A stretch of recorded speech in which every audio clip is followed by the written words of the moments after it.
Good morning, and welcome to your Hillsborough County Metropolitan Planning Organization meeting. I would like to call on our chaplain, White, for the Pledge of Allegiance and invocation. Thank you, Mr. Chairman. We'll begin with the Pledge of Allegiance. Attention, salute, pledge. Pledge allegiance to the flag of the United States of America and to the republic for which it stands, one nation, under God, indivisible, with liberty and justice for all.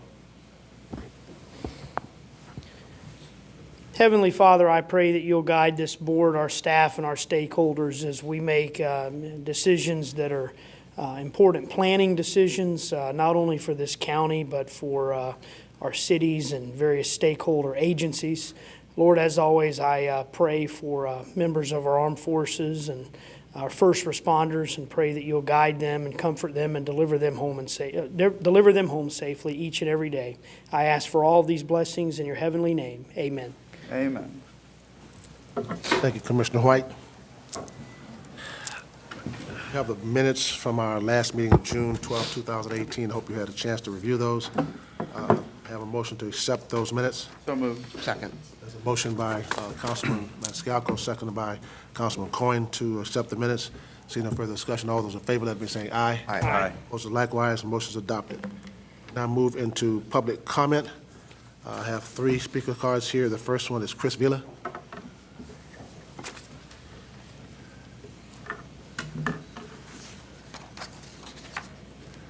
Good morning, everybody. Chris Vella, 33605. So I'm here today because I just wanted to advocate for the removal of the downtown interchange. I got together some rough numbers here.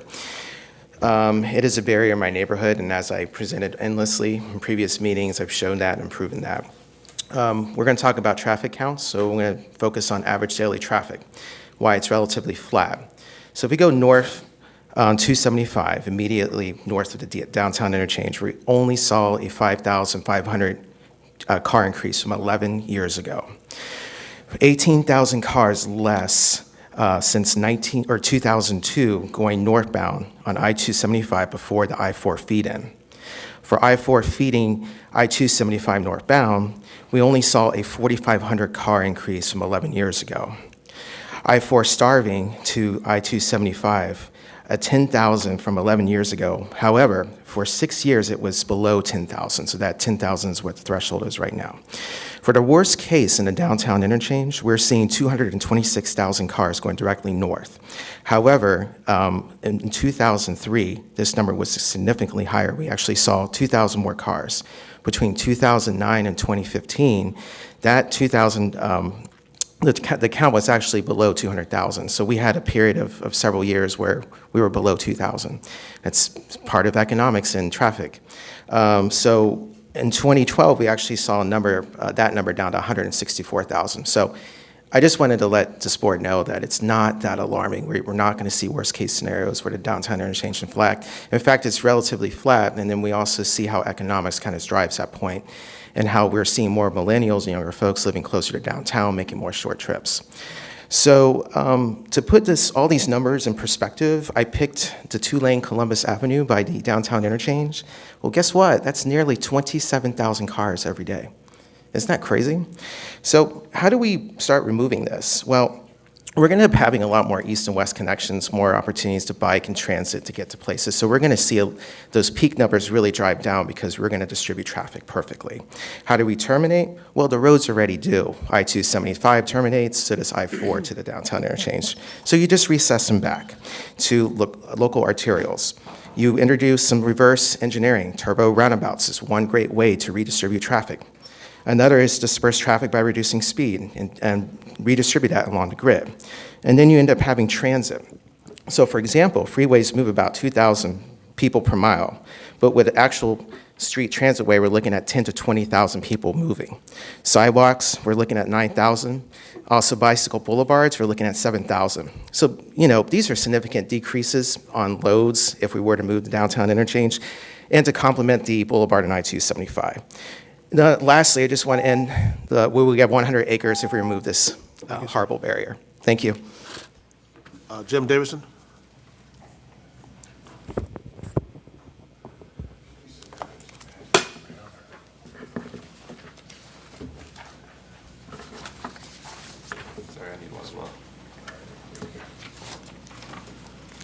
Hi, Jim Davison from Tampa. I'm here I'm the guy that authored the alternative transportation revenue plan that was presented to the Board of County Commissioners on April 4th, was vetted by the County Director of Finance, the County Director of Budget, and the Chief Economist for the county, Mr. Brickley, and they said that those numbers on that sheet of paper are accurate and the estimates are well within the realm of reality.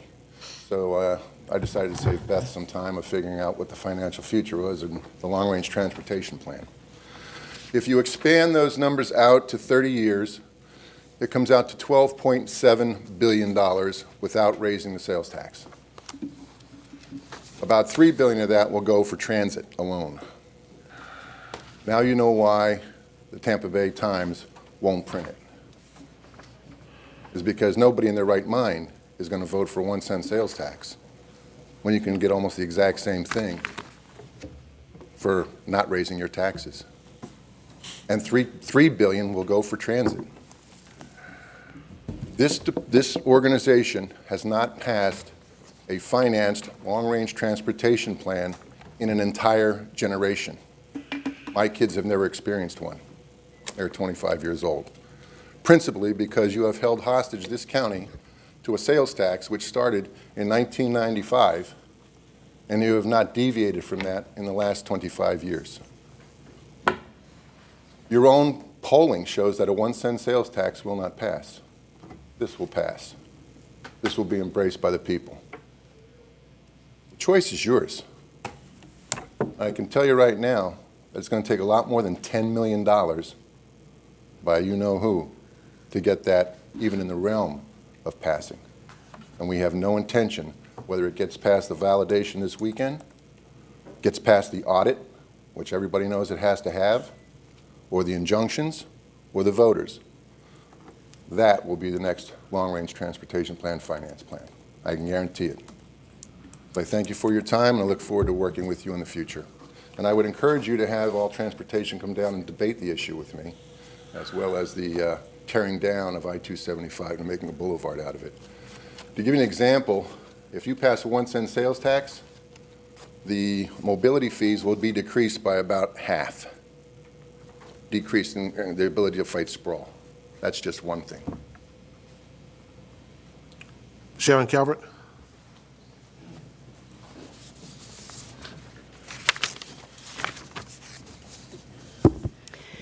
Good morning. I'm Sharon Calvert, and I live in Pinellas County. But I would like to invite all the members of this board and anyone in the audience to come to a Transportation Solutions event that will be held next Saturday, or this coming Saturday, August 4th. It will be at a Holiday Inn on Ulmerton, easy access off of 275. And it's a conference to actually look at transportation solutions. It will be panel-driven. We have numerous speakers from the Competitive Enterprise Institute, from Reason Foundation, from Brightline, from Beach-Tran, and this will be an opportunity to actually hear some different perspectives and interact and ask questions. So we're looking forward to this event. If you go to Eventbrite Transportation Solutions in Tampa Bay, you will find that event and some of the speakers, and I know that most of you know how to contact me. You can ask me questions, but again, this is another citizen-led transportation event, and we'd like to have you attend and perhaps get a little bit of different perspective on other transportation solutions. We'll have somebody there from who sits on the board of Autonomous Florida. We'll be looking at emerging technologies. So again, I invite you all, and would love to see you there. Thank you. Thank you. Those are all the speaker cards that I have. Is there anyone else wishing to address the board? Seeing none, thank you. Committee reports, online comments, Ms. Torres? Good morning, Mr. Chair and MPO board members. Gina Torres, MPO staff. The committees approved and forwarded to you the appointments on the consent agenda. The Technical Advisory, Livable Roads, and School Transportation Working Group took action on DOT's West Boulevard corridor study at their June meetings, but the Citizens Advisory, Bike Ped, and Transit transportation disadvantage haven't seen that presentation. They're going to see it in August. So we'll compile all of the comments in a letter, and it's on your agenda for September 5th to hear that study. So we'll have some recommendations from your committees then. The Citizens Advisory Committee heard about recent changes to T-BARTA's mission and structure, and they had some reservations about T-BARTA, the absence of funding sources dedicated to regional transit, and the lack of MPO representation on their CAC.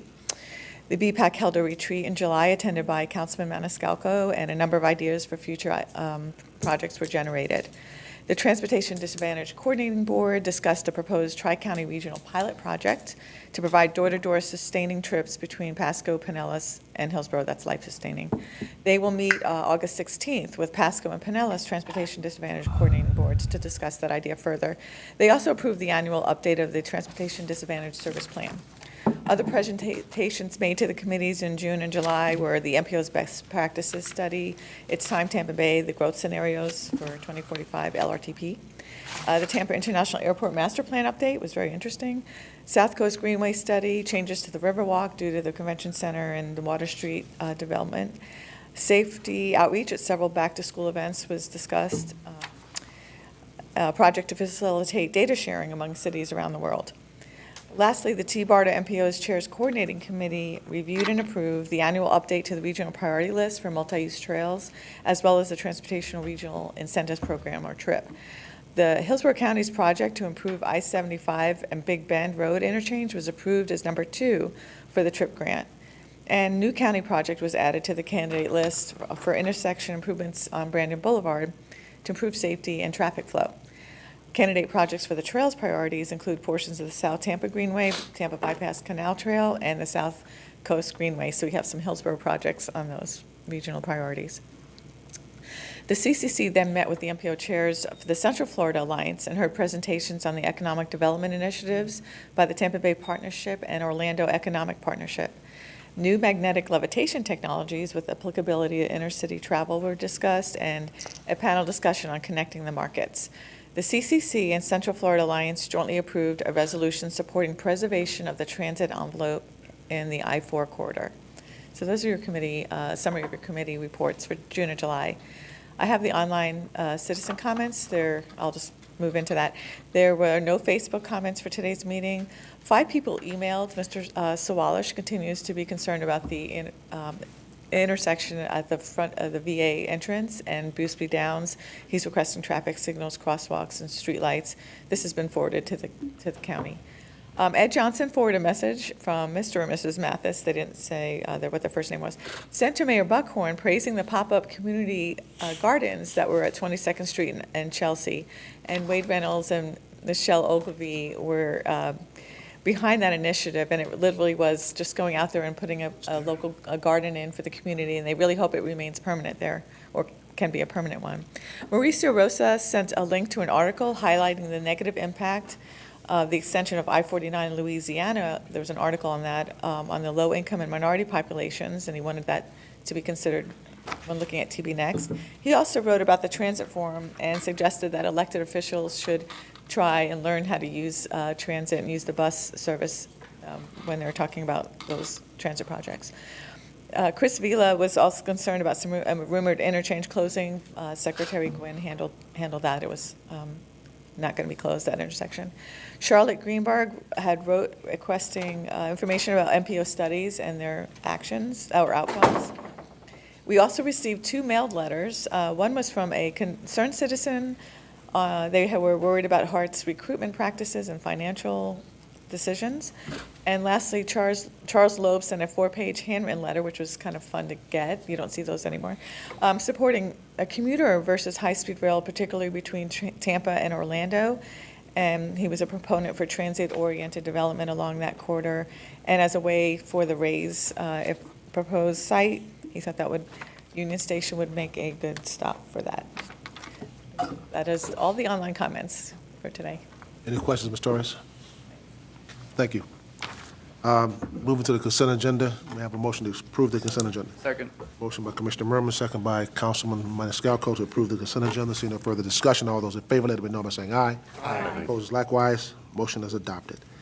Action items, MPO School Safety Study and Top 10 Report. Good morning. Lisa Silva, MPO staff. I'm going to introduce the topic.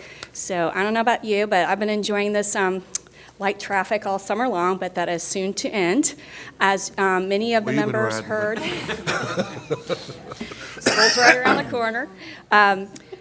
But we're going to present the very detailed, very technical school safety study today, but I didn't want it to be overlooked that we do lots of other things related to schools. So the MPO will be attending the Back to School Fair. The Department of Transportation's been helping with the school bus tip card, so all the drivers know exactly when it's legal to pass the buses and not.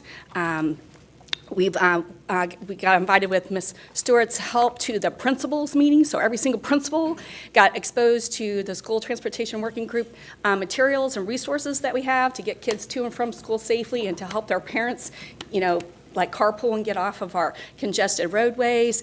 Vision Zero, so Gina came and we did a presentation to all of the PTA presidents. So one of the recommendations that the committees had in reviewing the school safety study that you'll see today is to get more parent involvement in the schools. So the PTA presidents are a resource for us to do that. They're going to schedule us and Vision Zero at one of their upcoming trainings.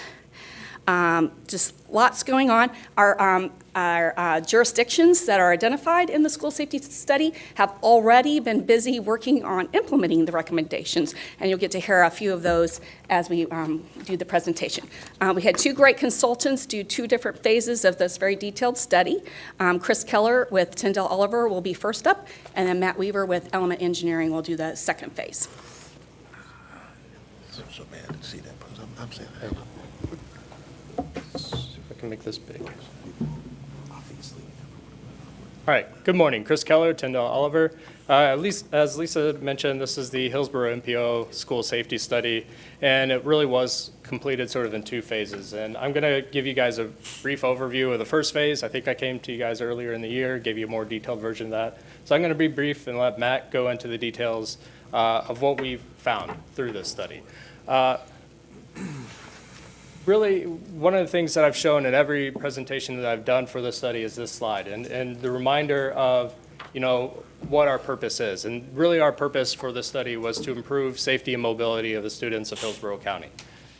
We have ways of getting to that, and I'm going to describe the methodology that we developed to identify locations to review, but ultimately we keep trying to remind ourselves that we are trying to improve safety and help kids get to and from school. One of the things we were challenged with was to develop a data-driven approach to identify locations, to review and to identify opportunities to improve safety and mobility. Traditionally, this system was sort of developed, or this way of going out and identifying recommendations and improvements was kind of driven by a complaint-driven system. And we were asked to, through a school transportation working group, they amassed a large amount of data. We were like, can we use this and develop a process that is defensible and really lets the data tell us where to go and look and identify those locations and then identify improvements around those locations? So the first step that we did is we wanted to group the schools by their school type. So we're comparing apples to apples. So we looked at elementary schools in one group, middle schools in one group, high schools, and then we classified this other group of charter schools and magnet schools. And then for each of those, we developed what we called our review area. So our school review area, which is a combination of the school's attendance boundary and a 2-mile walk distance from that school. So we overlaid those, intersected those. Those became our review areas, and we compared those against each other within each of those school categories. And then our first screen, so we had two screens. Our first one, we really looked at the number of students that lived within those school review areas. And then we looked at pedestrian and bicycle crash histories. So, and then for those, we actually broke them up. So we have total crashes, and then we looked at what are the ped and bike crashes that involve school-age students that occurred during your typical arrival and dismissal hours for school on days that schools were in session. So we used that, and we developed a short list of schools to go look at and to look at in more detail. Kind of see here that the yellow schools are the ones that were highlighted from that short list. And then for our second screening, we looked at things such as how many big intersections, big roads do students have to travel to get to school within their school review areas? We looked at demographic and socioeconomic things like the percentage of students on free and reduced lunch, trying to identify, areas that may have more challenges, mobility challenges. We looked at, is the area within one of the MPOs defined communities of concern? There was a getting back to school survey. We looked at those results and tied those into the screening. And then we looked at the number of non-funded transportation students, the students that were losing the courtesy busing due to budget restraints.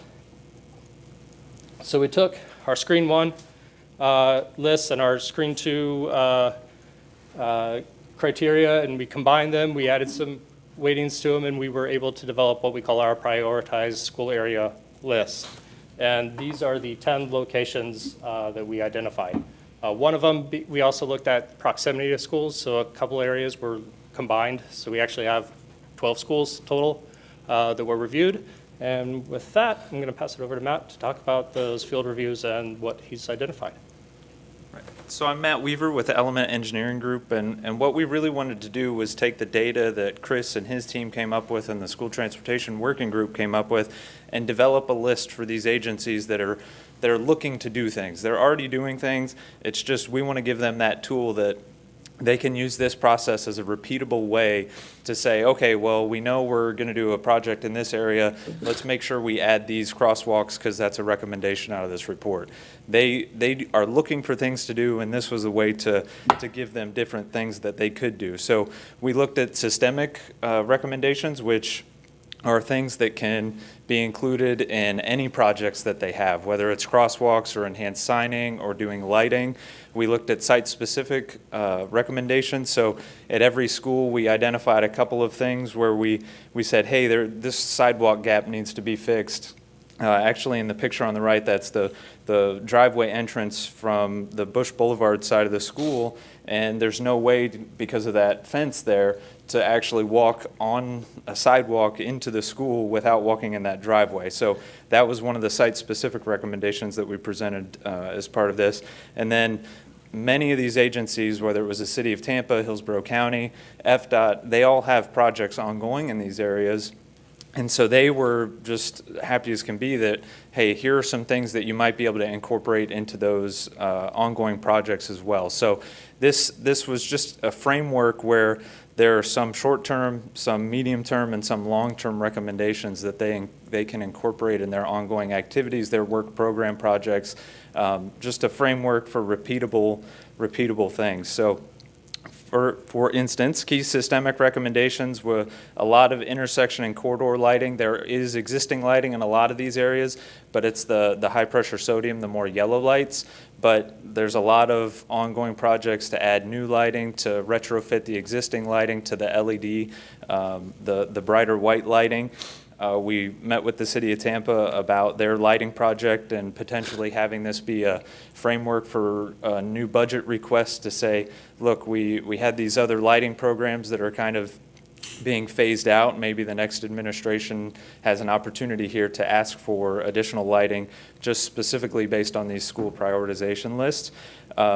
We talked about connections to adjacent properties where some school entrances, and we obviously understand the security concerns, but some school entrances have to force the students to walk in or bike in on the north side of the campus, which adds an extra half a mile, 3/4 of a mile of walking distance just to get to the front door of the school from the other side. So is there a way we can maintain that security during the arrival and departure times and reduce that walking distance as well?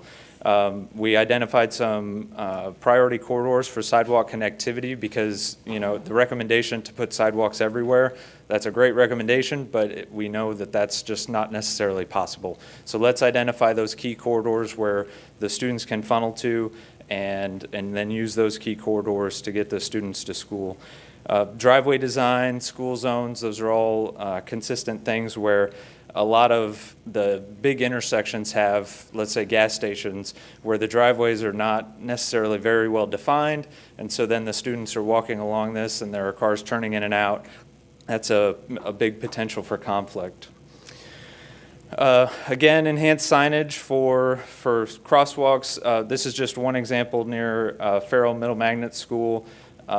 They have a crosswalk here. It's just not defined. So one of our simple recommendations that can be done as part of maintenance or any ongoing project is stripe that crosswalk on that side street so that it just enhances that visibility of the pedestrians in the area. Another consistent recommendation, because of our review of the crash reports involving students, was restricting left turn, permissive left turn. So when drivers are waiting, they have a green ball, they have a permissive left turn, they're looking at oncoming traffic waiting for a gap. They're not necessarily looking at the crosswalk to the left of them. So they see a gap and they start turning, and then only once they're turning do they see that there's a pedestrian in the crosswalk, and at that point they're stuck in a bad position. So can we do a restricted left turn where it's protected only, so you only have a green arrow, and then that eliminates that conflict with the pedestrian for that permissive movement. So we reached out to Hillsborough County and the City of Tampa about those kind of minor changes. Basically, they do affect capacity, but they were very excited about the opportunity to implement that and are willing to take that to the next step along Fletcher Avenue and some of the other key corridors that we had talked to them about. Again, signage improvements, just making things consistent with the current standards. Again, it's all these different agencies, whether it's FDOT, City of Tampa, or Hillsborough County, looking at just enhancing the visibility. So for Chamberlain High School, we recommended some mid-block crossings on North Boulevard, for example. There's apparently a very good French fry place right there at Bush Boulevard and North Boulevard. And so all the students basically exit the front of the school and then don't walk down to Bush Boulevard because that would cause them to have to wait for their French fries a little bit more. So the city is actually looking at a variety of different mid-block crossings there, which will both enhance the safety of the students as well as the transit users. There are transit stops all along this North Boulevard corridor, and that's going to help both the students and the residents in the area. Sidewalk connectivity near the railroad was a specific recommendation for Chamberlain High School.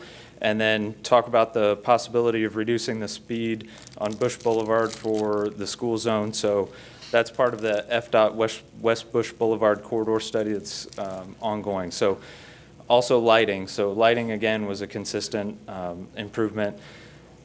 Down in South Tampa, Dr. John Coleman Middle School, we did a lot of discussion about Henderson.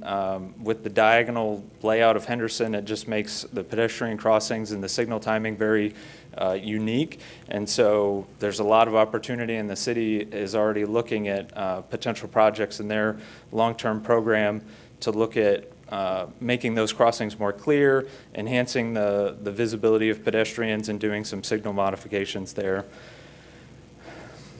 Farrell Middle Magnet, we already talked about a little bit. There's some very site-specific things. We want to talk about an enhanced crosswalk on 22nd Street, corridor lighting upgrades, and we actually spoke to the administration at each school, and the school specifically was looking at whether there was a possibility for campus lighting upgrades for their parking lot for the arrival and dismissal, specifically the arrival times, and we've already discussed that with the school district. Campus connectivity to adjacent roadways. So that, again, it's trying to reduce that overall walking distance by still maintaining the safety and security of the students. At Middleton High School, a lot of our recommendations were more maintenance-based, where refurbish and add crosswalk markings. They may have been there in the past, but we want to do some enhancements and look at that. We want to continue evaluating opportunities with CSX. There's a railroad corridor just east of the school, and it's one of those things where the administration understands that the students in that area find walking along the railroad tracks is the most easy and perceived to be safe thing. And we certainly want to change that behavior by making the streets and roadways safer and make them walk along those corridors by connecting sidewalks on key walking routes and updating lighting on 22nd Street. So we want to disincentivize that use of the CSX railroad by maybe increasing the height of one of the fences along there. It's just one of those things where we need to take a look at what we can do in those neighborhoods around that area to disincentivize that. Nathan Young Middle Magnet School, we want to look at the mid-block crossing. This is actually the mid-block crossing on State Road 574 on MLK, and it does not physically connect to, you can see in the picture, it does not connect to the school property. So that school crossing is for the school, and then there's no sidewalk connection to the school. So those are little things that we can take care of in the short term through coordination between the agencies to enhance everything. So, and again, there are upcoming projects from FDOT with enhanced lighting. There are some sidewalk maintenance things that we're providing, and I'll show how we've communicated these things to the different agencies as well. Moeller Elementary Magnet School, we talked about signal head visibility at the mid-block crossings with the maintaining agency, putting up additional reflective backplates, connecting sidewalks around new developments. It's a little small in that picture, but there was a redevelopment on the top right picture, and they put in nice sidewalk that wrapped around their property, but there was no curb ramp to the actual Livingston Avenue side there. So there's new sidewalk, but it doesn't connect to the adjacent sidewalk and provide connectivity. And then on site, the bottom picture, there's no sidewalk to actually walk into the school property, and there's also going to be a new library that was actively starting construction, I believe, recently. So it's one of those, let's provide those connections where people are naturally walking so they don't have to walk in the street. We actually saw a mother pushing the stroller and having the 2 or 3-year-old holding the hand walking down this entrance roadway. For Leon King High School, we talked about different projects. We know the county has a Safe Routes to School sidewalk project that's already ongoing a little further east on Sly. We want to look at widening the existing sidewalk. You can see in this picture that it's just a lot of students that are using this right at the exit time from school. And this is another example of that left turn problem that I was talking about. So this intersection is actually a flashing yellow arrow, so it's a permissive left turn. And so if a car was waiting to turn left at this location, obviously they're going to see this many students, but if there's only a couple students crossing, we don't want them to have to make that choice, whether wait for the gap or wait more. Or not see the pedestrian to the left there. So we want to change that to, or we want to consider changing that to the protected only left turn so that there's no potential for conflict on that movement. At Lato High School, we specifically saw within these neighborhoods that there was a lot of parking on the existing sidewalks, so we want to look at opportunities to enable use of the existing facilities. There's a lot of opportunity for additional mid-block crossing and signal phasing modifications like I was talking about before, as well as lighting enhancements on key corridors in those areas. In Pierce Middle School, over by the airport in Hillsborough Avenue as well, signal timing modifications, talk about additional sidewalk connectivity, and some new street lighting in that area.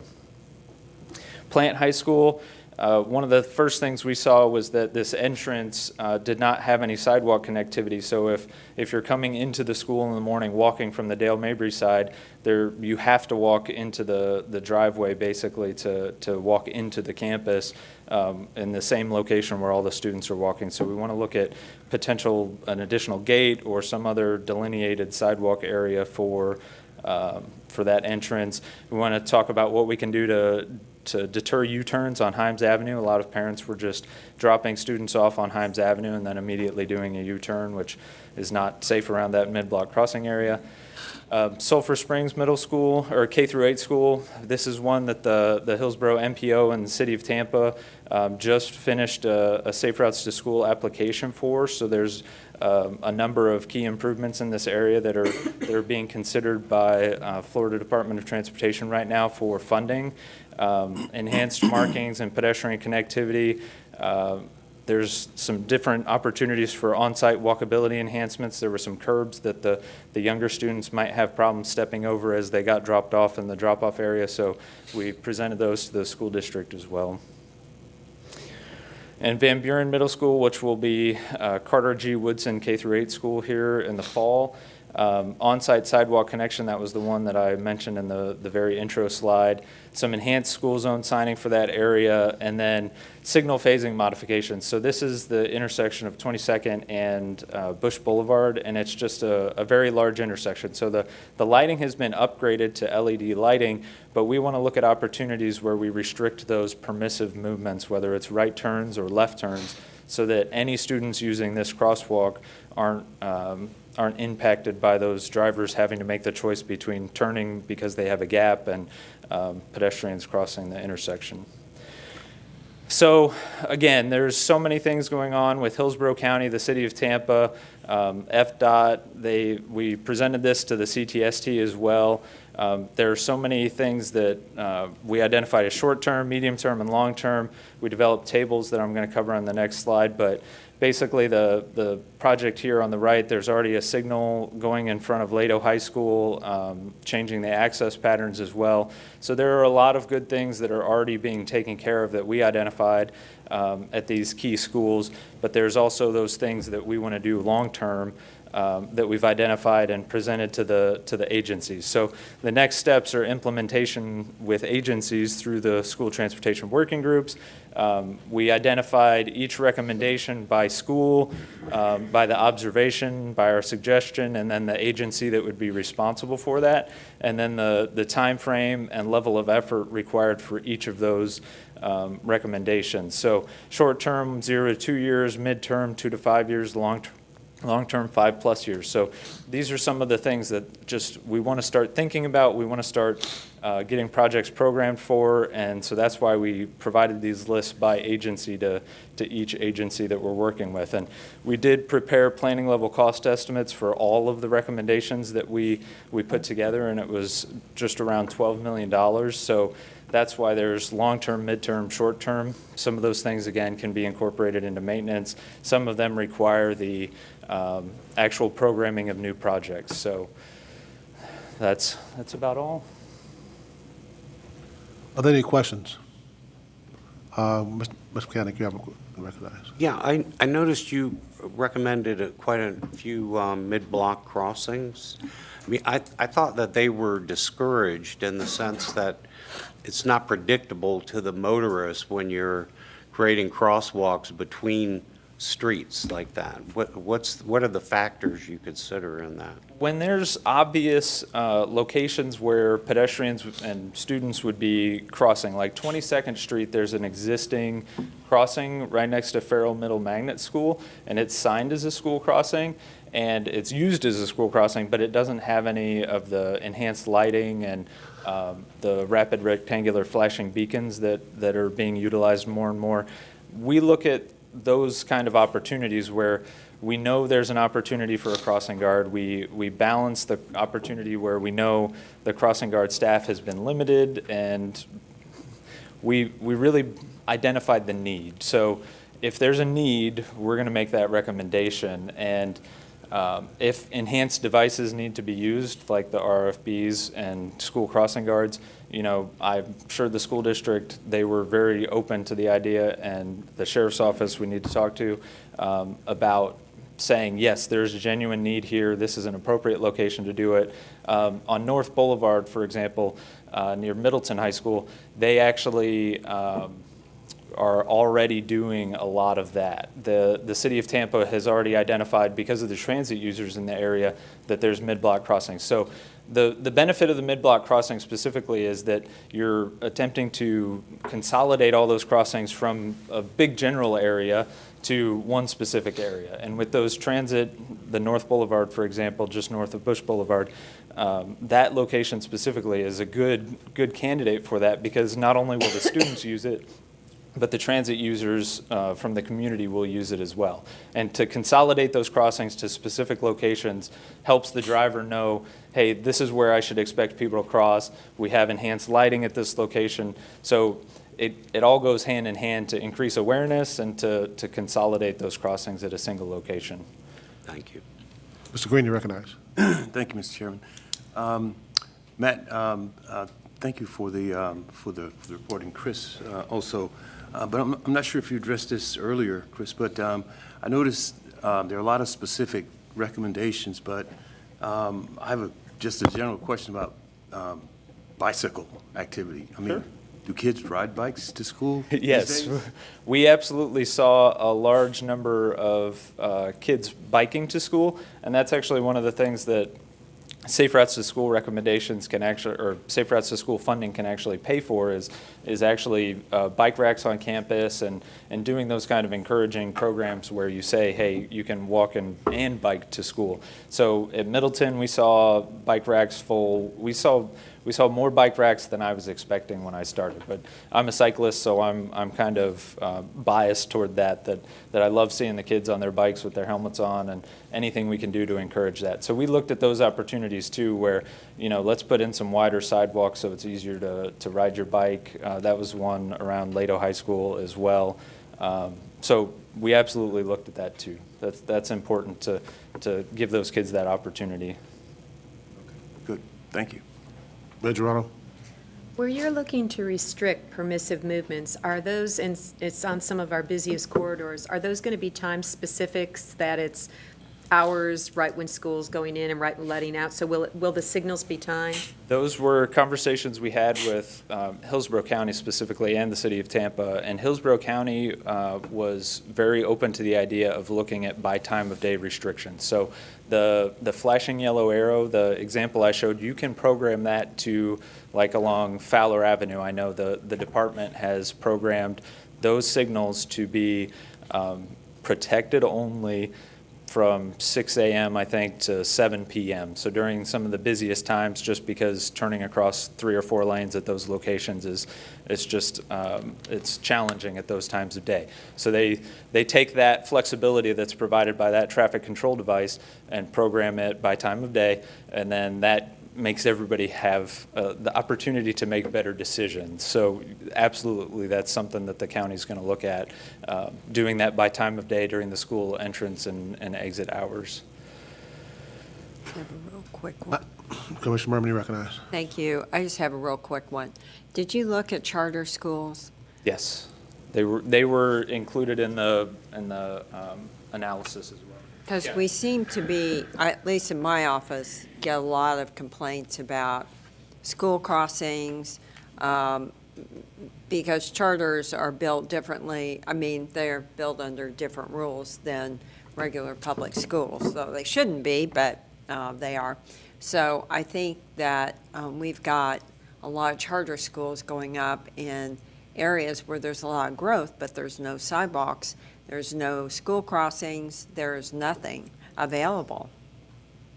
So, I mean, are you going to look at charter schools? Yes, absolutely. I mean, the charter schools were included within the screening. One of the challenges with them is they don't have a defined attendance boundary, so getting that number of students, the density of students closest to the school, made it harder for them to kind of elevate up onto the list. But they are included, and some are up a little higher on the overall list, but they were included as part of our screening process. And one other success story that I want to mention is that we were working with the school district to say, hey, these are things you should look at as we do any changes to any school campus. And so Hunters Green Elementary actually, they were doing an on-site circulation improvement, and Lisa said, hey, why don't you look at this plan that they've put together and see if they've incorporated all the recommendations that you're making as a result of these. And absolutely, everything that we talked about, connection to the adjacent property, because there's a library there, connection to really restricting the opportunities to have mixing cars and buses and students, they took care of all of those things. So we're already seeing the fruits of this effort coming out with the work that each agency is doing. They're already incorporating these recommendations. Let me bring up a couple of things. Chamberlain High School. You talked about decreasing the speed limit on Bush Boulevard, I believe. One of the major issues you have with that is because Bush Boulevard is a speed they travel pretty fast on Bush Boulevard, and I don't recall them having any flashing lights for schools that's on Bush Boulevard that's east of Chamberlain High School. I don't know what's on Boulevard, but you have students crossing those roads before school and after school, puts them in a dangerous situation. Van Buren, students that are crossing Bush Boulevard from 22nd Street, it's a dangerous situation. I don't know what could happen there. There are sidewalks that lead up there going north on 22nd across Bush Boulevard.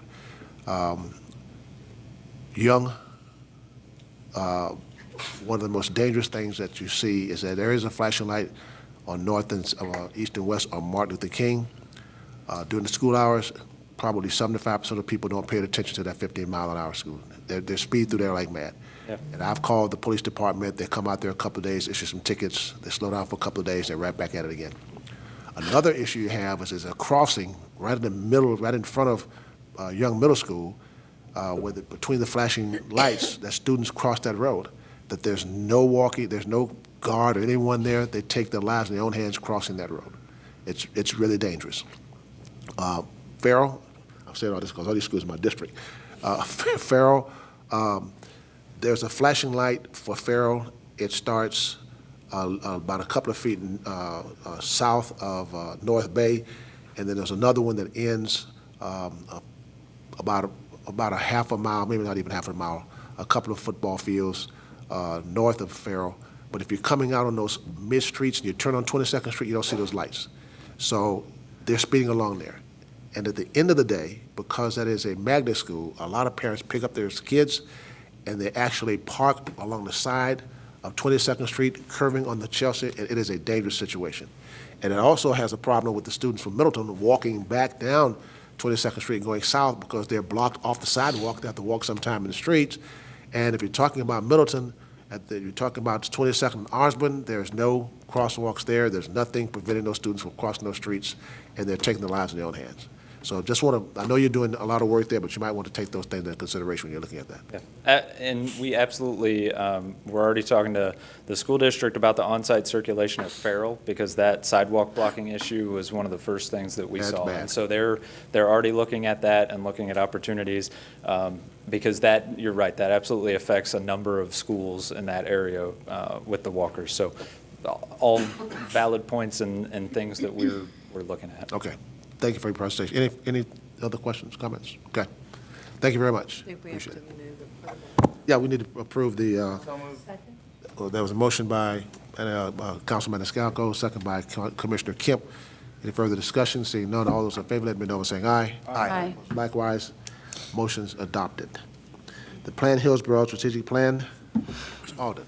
I have that item.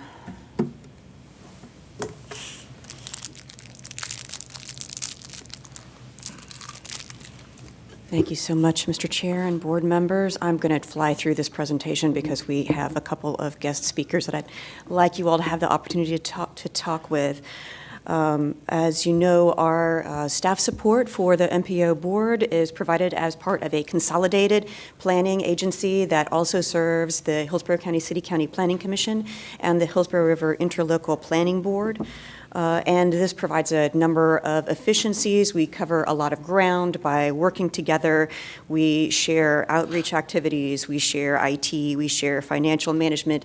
That provides an opportunity for less expenditure on overhead. It also provides an opportunity for collaborating on strategic directions and aligning our efforts to get more bang for the buck, if you will.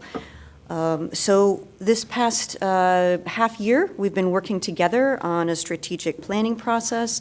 The steps, synthesizing existing plans, getting feedback from you all, staff then refining that, building on what can we do, and then we're back to you for board review and approval. So our process, we did review the 2014 Planning Commission Strategic Plan. There were 118 priorities. We synthesized those into 6 main themes. We looked at how those related to the MPO's Unified Planning Work Program. And then we sought your input through a survey that you responded to in the spring, in I think the March timeframe.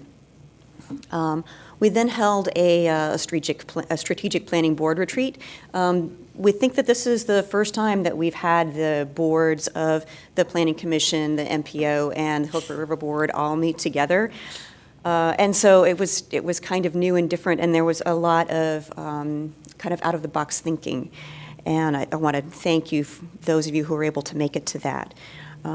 We then held a staff retreat where we looked at the board direction and feedback, brainstormed on implementation, and incorporated some ideas from our internal agency climate survey. And so this all boils down to some strategic priorities. So these are the main priorities that you see in the strategic plan that is in your agenda packet. And the focus areas are linking land use and transportation, partnerships, enabling transportation choices, technology and innovation, citizen engagement, regional solutions, and internal agency enhancements. We brought the draft plan to the policy committee in May. The policy committee was generally supportive of the strategic priorities, did bring up the idea of possibly changing the name of our board to more closely reflect what our mission is as a transportation planning organization. That's an idea that we might come back to later this fall after we've been through the recommendations of the regional planning and organization study.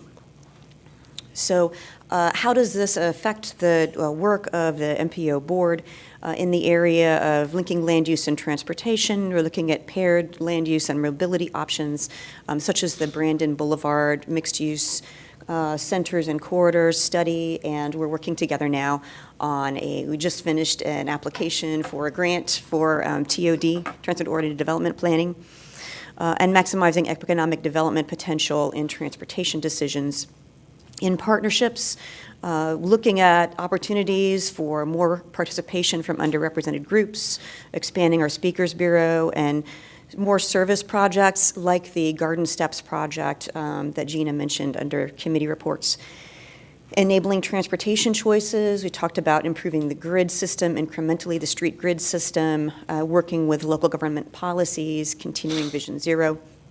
In technology, using big data to better inform our planning and prioritization process, and also using technology to educate and inform the public.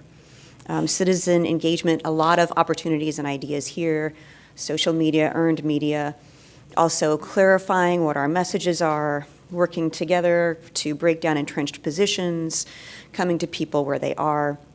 And in the regional solutions area, enhancing communication, identifying common ground, developing collaborative agreements, and crafting clear, unified messaging. So these are the major focus areas. There is more detail in your agenda packet about some specific steps that our staff would plan to work on over the next 1 to 5 years. And we'd be integrating those steps into the planning activities that you have adopted in your Unified Planning Work Program for the MPO. So the status of this document is that the Hillsborough River Board has passed a resolution of support for it. It is here for your consideration today for a resolution of support, and then we'll go to the Planning Commission for adoption of the strategic plan. Thank you. Are there any questions? Mr. Mechanic, you recognize. Beth, as I understand it, one of the central themes is the integration of land use decisions and transportation decisions, linking those two. But the land use decisions generally are emanating from the local governments. Do you have a plan to have the recommendations from this plan to be integrated into each local government plan? I mean, how are you going to bridge that gap is, I guess, what I'm asking here.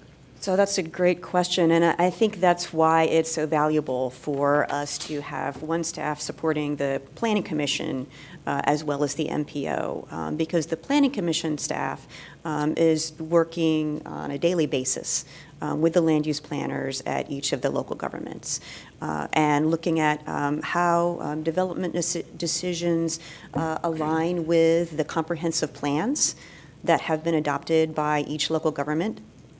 And also how policies and land development codes help carry out the vision of the comprehensive plan. So the transportation planning work that we're doing is directly aligned then with both the comprehensive plans of the local governments and then what the local governments are doing. Okay.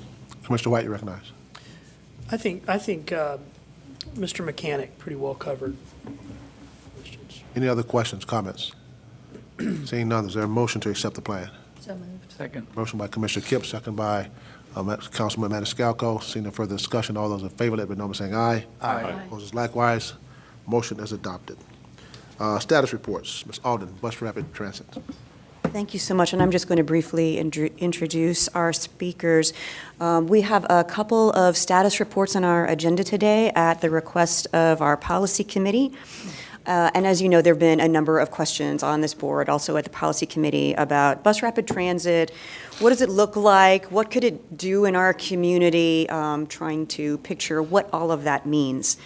The USF Center for Urban Transportation Research has a lot of expertise in BRT, in fact, hosted the National Bus Rapid Transit Institute for many years.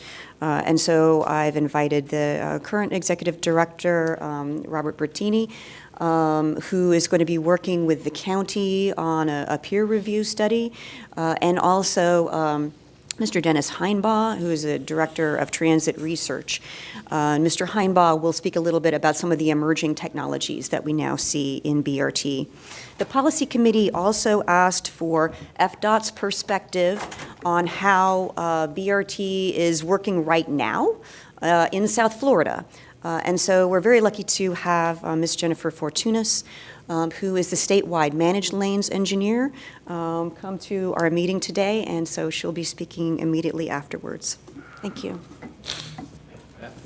Good morning, and thank you very much for this opportunity. Before I hand it over to the brains of the operation here, Dennis Heinbaugh, I just wanted to give a little update about the peer review process that we've been discussing with Hillsborough County. So the idea is that Cutter would be the convener of a peer review, and that we've been looking at essentially bringing 4 to 5 experts to town, probably for 2 days, for an activity that would involve some stakeholder input, but also some expression of some reactions by the peer review members.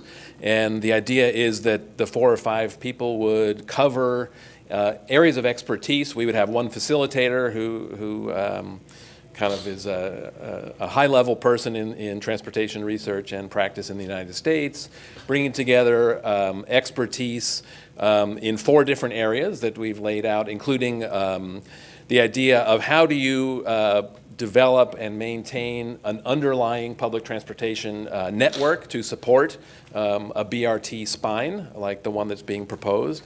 A second area of expertise would be in the area of construction and constructability, so looking at, how does the plan here fit with things that have been done elsewhere around the country and around the world physically.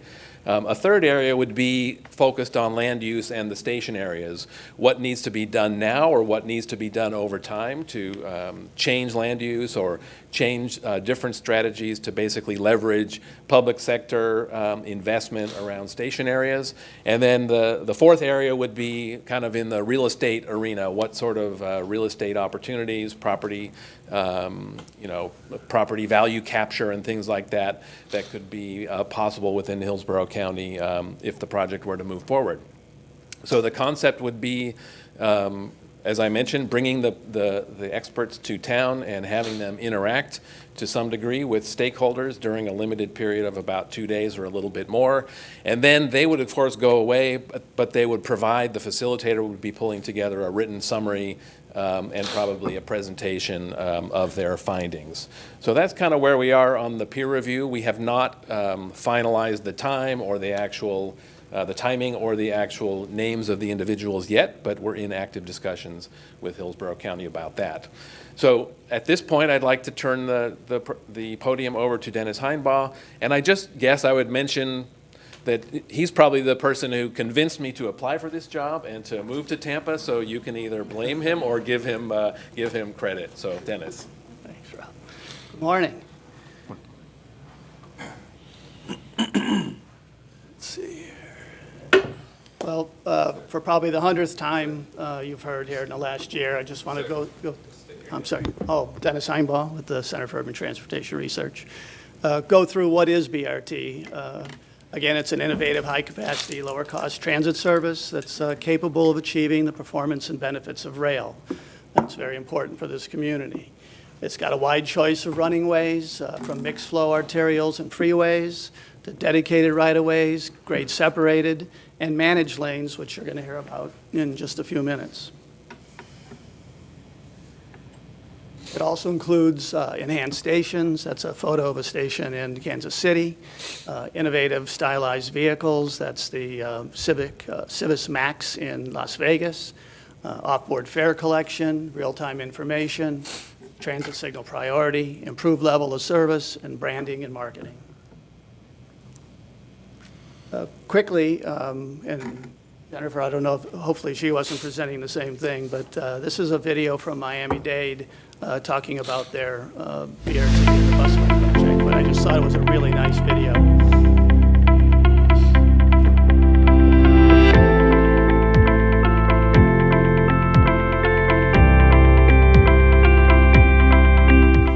High-quality rapid transit without tracks. It's fast, reliable, and comfortable. It's what communities around the world are opting for because it's innovative and cost-effective.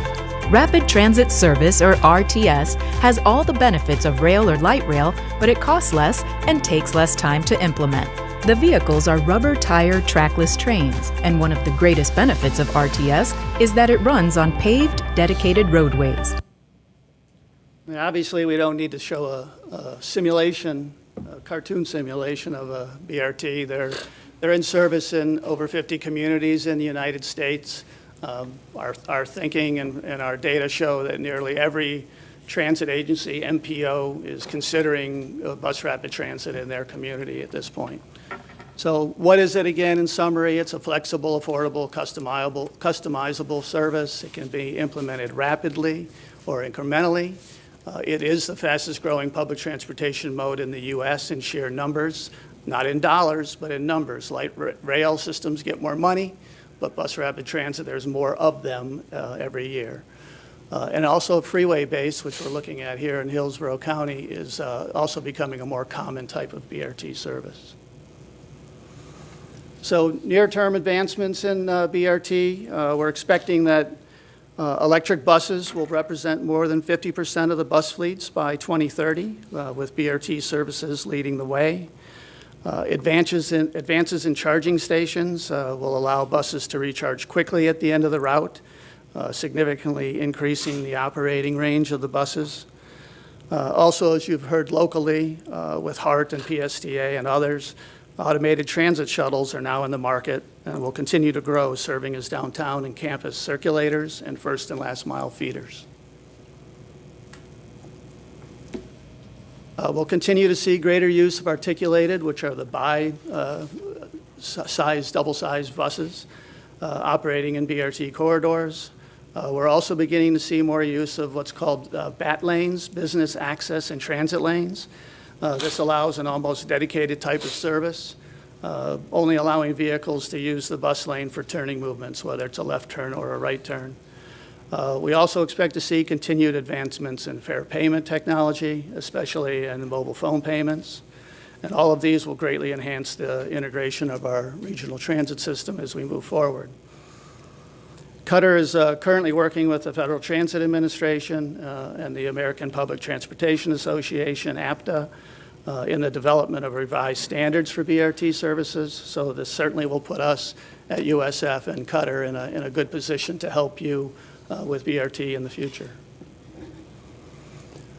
Also just wanted to mention quickly the Tampa-Thea Connected Vehicle Pilot Project and how that could impact BRT. They're looking at signal priority downtown with 10 buses having connected readers on them.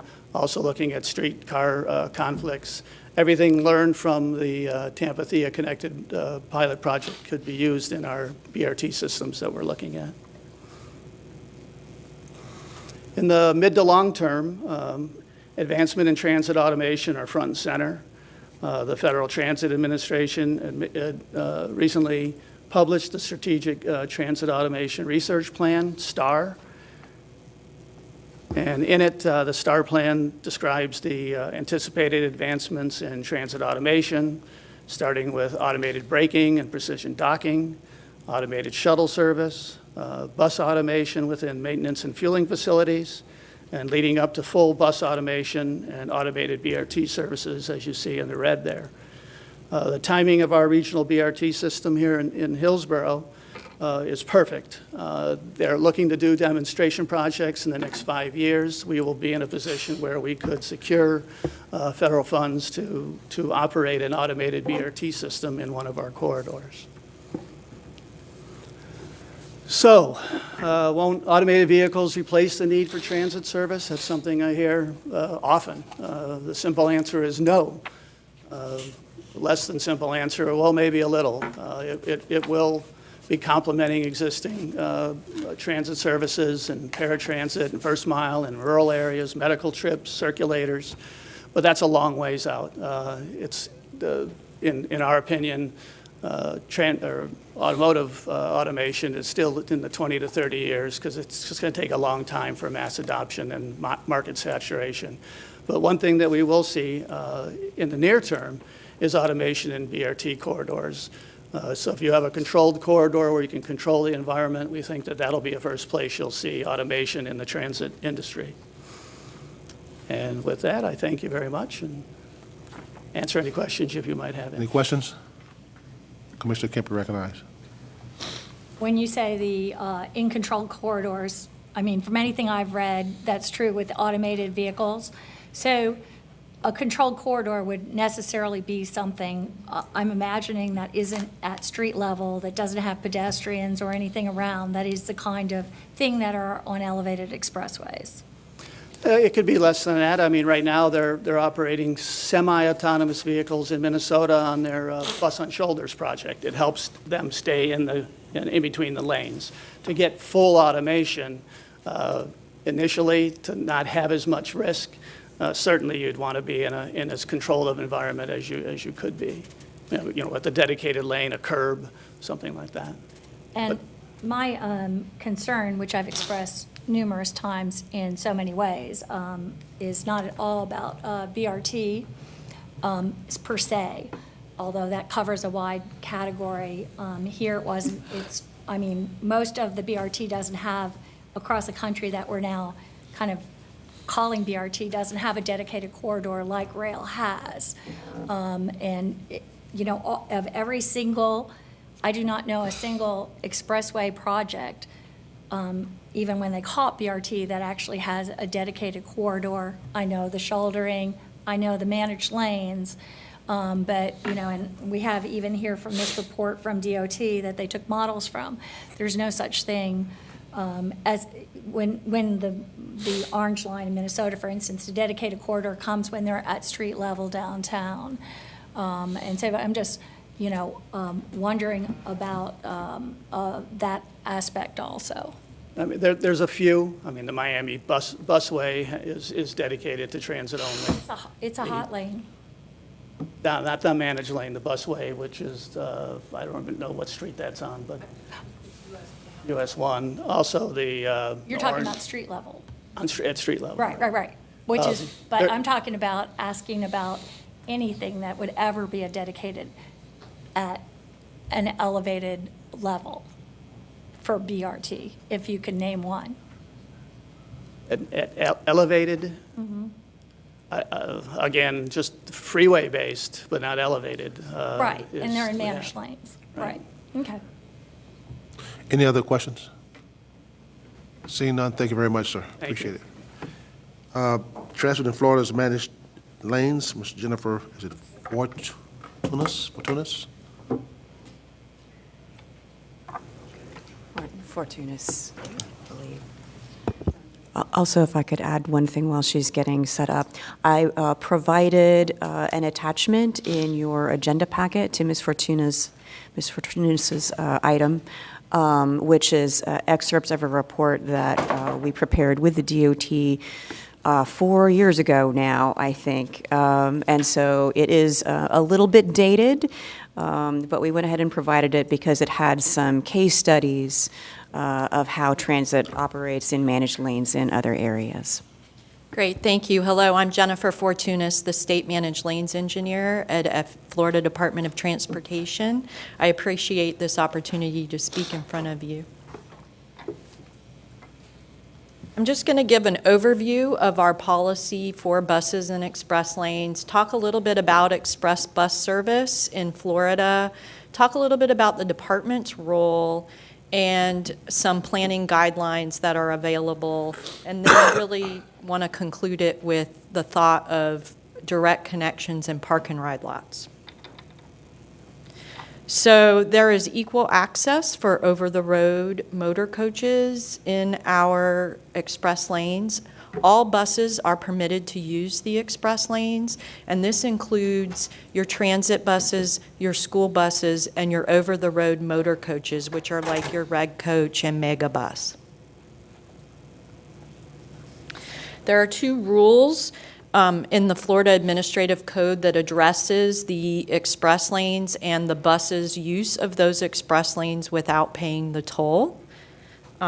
It states that all buses, public school buses, public transit buses, over-the-road buses, and public van pools are exempt from the express lanes toll.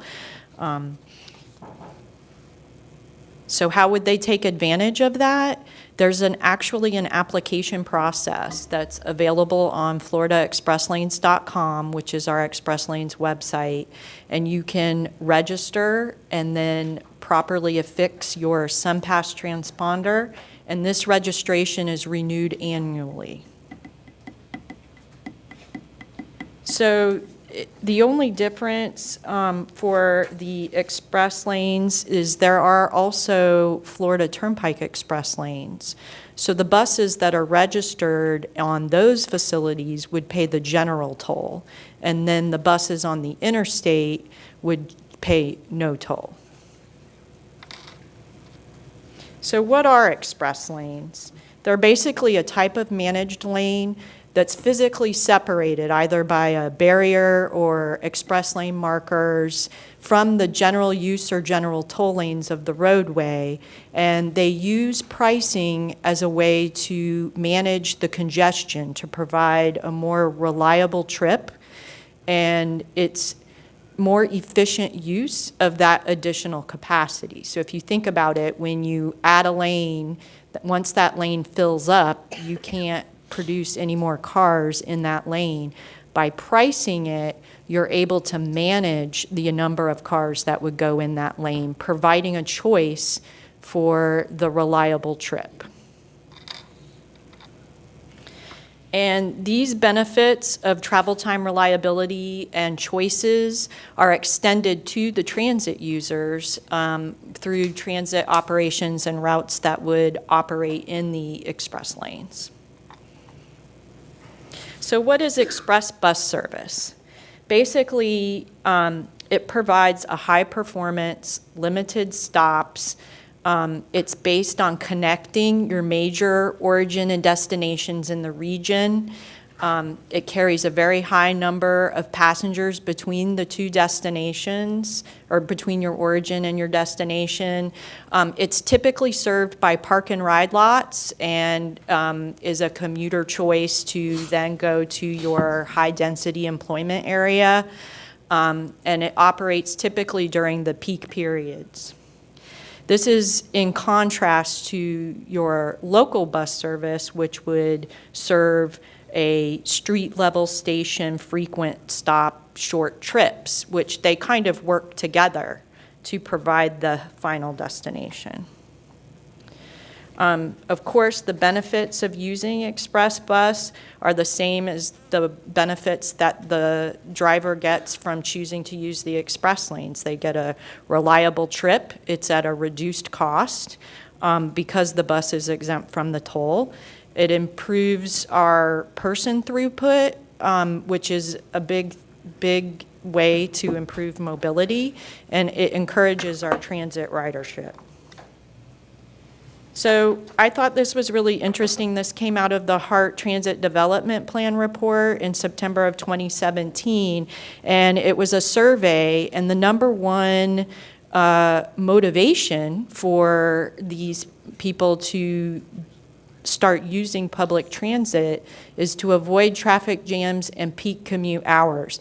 And I thought that was really fitting because I really think that's what the bus rapid transit tries to do, and that's what the express lanes try to provide as a choice to our commuters. And then the second thing was the park and ride, which is, I think, the most integral part of making the bus rapid transit successful.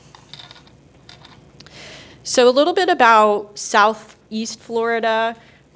These began, there was already an express bus service that was running along I-95, and then as part of an urban partnership agreement to test the concept of congestion pricing, express lanes were added along I-95, and the urban partnership agreement included transit, so buses would be able to use those express lanes. And what we saw in the first few years of service is ridership increased by like 170%.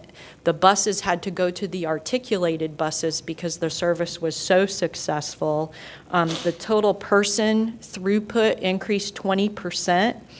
And due to this success, there was expansion of the express bus service on different routes in Southeast Florida. 595, 75, they're getting ready to open 75 Express and Palmetto Express, and they'll be running bus service along there as well. It also highlighted the need for the different park and ride lots. So these became very important, and demand for more park and rides started to take place. This is in contrast to what we're seeing happening in Northeast Florida. So the Jacksonville area, on the top right corner, you can see where their proposed express lanes are, and then the bigger map is their transit, that their express bus and BRT that they're planning. And kind of the approach they took is they're not really following where we're proposing express lanes, so they're looking more at the surface streets and providing that service along those roads to get from the major origins into the major destination of downtown. And right here is, I'd like to show this as sort of a acetate overlay of kind of what Tampa may see for their express bus, and to begin to think we're proposing to make improvements along these very dark blue areas which have been identified as your top performing connectors with your region activity centers. So this is very prime time, and it's the moment where this is the conversations about where to locate access, where to locate park and ride.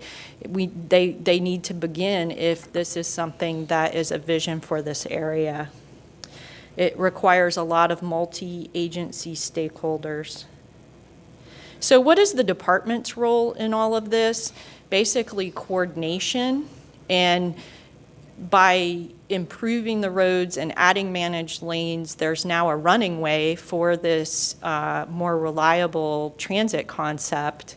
And really, we can work together to help with a lot of the park and ride and the access. That's really what we can help with. That's, part of providing the transportation. We also have some planning guidelines that have been developed to help identify how to look at the markets. It looks like you'll get a presentation right after this about your market. That is how you initiate the route planning, and some other general guidelines on the route choices and the service hours. So it's important to understand the market, because if, you need to determine who the potential users are, where's the commuter origin and destinations, and you want to attract the choice riders. And this is really how you can begin to identify where the park and ride locations. And the park and ride lots can be developed in coordination with your express lane planning, and it's really important to kind of get around the table and take a look at a stick diagram where we're proposing different access points so that you'll be able to help plan how to access the park and ride lots, and this will contribute to the regional connectivity. There's also available grant programs that will help with this. I referred you to your district transit person to talk more about those. And I leave you with a couple of things, and that's, take your regional transit vision and remember that it's multiple agencies working together, and that there's no one solution to the congestion problem. It takes multiple choices. Kind of think of it like your investment portfolio. It takes a circle, a pie of different types of choices to improve mobility in a region. And so this is just one piece of that big pie. Okay. Questions? Commissioner Kemper recognized. I have many questions. Well, we won't have many hours for you to Well, answer. I have a few questions here.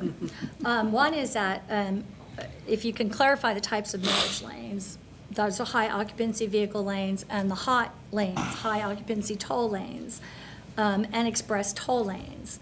And can you just give an idea of how each of those?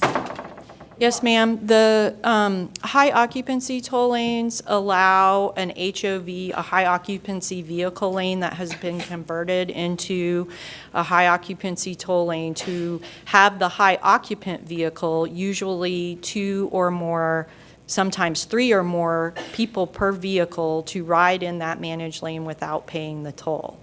We only have those types of lanes along I-95 in Miami-Dade, Broward, and Palm Beach County. And that is because that particular corridor had an HOV lane in operation for many, many years that's now getting converted. By Florida statute, anytime we add capacity to a limited access facility on the state highway system, that additional capacity can be tolled. And that's where we get the express lanes, which basically everyone pays except the bus is allowed without. So here, we won't have any high occupancy, we're not planning to have any high occupancy vehicles, any accommodation for that without tolling or with reduced tolling. Just the bus, yes, ma'am. Which this is the only place in the country that I've heard that is not allowing for the HOV. I know we didn't convert HOV. We're also building lanes here. They just restriped them in Miami and narrowed the lanes, which is what they've done everywhere else. I think we really need to be looking at managing our traffic by using these also as hot lanes like they do every place in the country, and accommodating high occupancy vehicles as part of that. The other thing that Miami has, because they didn't have to build, is that FDOT pays, or the tolling pays for their express buses, correct? That's correct, under the Urban Partnership Agreement.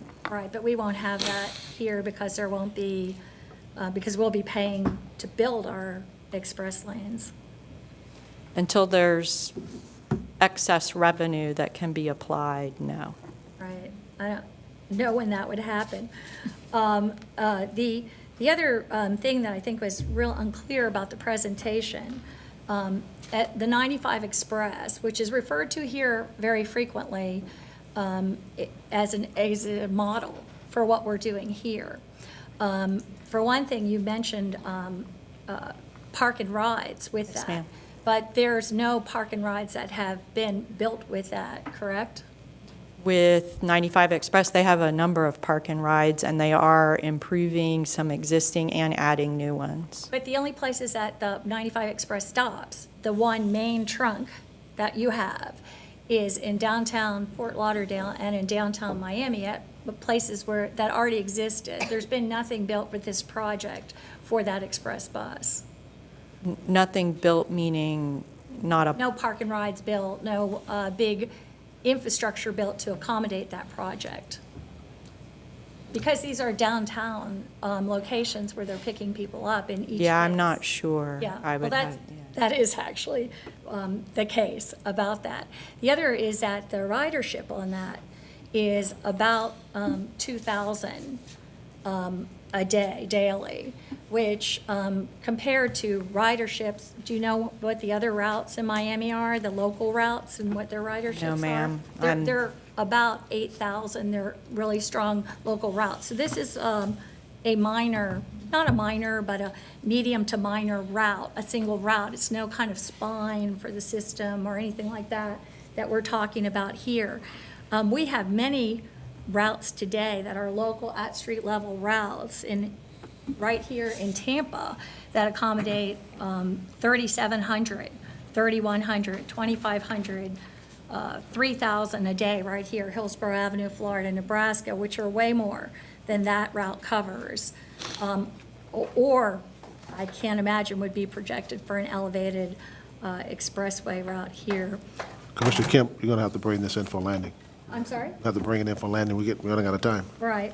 Well, I just wanted to, the other thing I wanted to check, we're talking about starting a whole new bus agency, as far as I know, to run this single route. But in the Miami area, Broward runs the bus on, takes responsibility for part of it. The Miami-Dade also, there's no separate bus agency to run a single route, correct? correct, they use the existing transit agencies. All right, thank you very much. Any other questions? Thank you. Thank you, ma'am. We're going to defer item C on the status report. The gentleman, Mr. Case, had a medical emergency today, so he could not be here with us, so we'll defer that to another meeting. Executive Director's report. Thank you so much, and very pleased to let you know that our itstimetempabay.org website is live. We are collecting citizen comments and ratings on 3 different growth scenarios for the Tri-County area, and we'll be doing that for the next couple of months. And we encourage everybody to check that out. It is not www.itstimetempabay. It's just itstimetempabay.org. So please check it out, and we are also looking for groups to do presentations to talk about that and solicit input. Over the summer, we have participated in 2 joint grant applications. So we'll cross our fingers that some of those come through, and we've supported another, the Hillsborough County Build Grant application for I-75 and Big Bend Road interchange. So more about that in your agenda item. Also, we have your quarterly report in your folders. I'd like to draw your attention to, on August 27th, we do have a regional workshop scheduled on the study that's looking at a potential merger of the MPOs. This workshop is going to be specifically focused for board members. So we are looking for RSVPs during the next week. I'd be happy to talk with you about that more one-on-one if you'd like more information. We are hoping to get word in the next few weeks about a potential national conference. on highlighting road safety. I can't yet announce who the organization is, but we're hopeful that in 2019 we'll be able to bring that conference here, and we'll be one of the host agencies for it. One other announcement, Vishaka, are you back there? Can you stand up and wave? So we have a new hire, Vishaka Shiva Raman, just joined us from Florida DOT District 1, where she was their Complete Streets planner for the last 2 years. Before that, she actually was one of our USF fellows. So we're very happy to have Vishaka join us. Our next meeting of the board will be on Wednesday, September 5th. It will be on the second floor, not up here. We were not able to get this room. The next meeting of the Tampa Bay Transportation Management Area Leadership Group will be the following Friday, September 7th. Thank you. Thank you. Is there any old business? Any new business? Seeing none, we adjourn.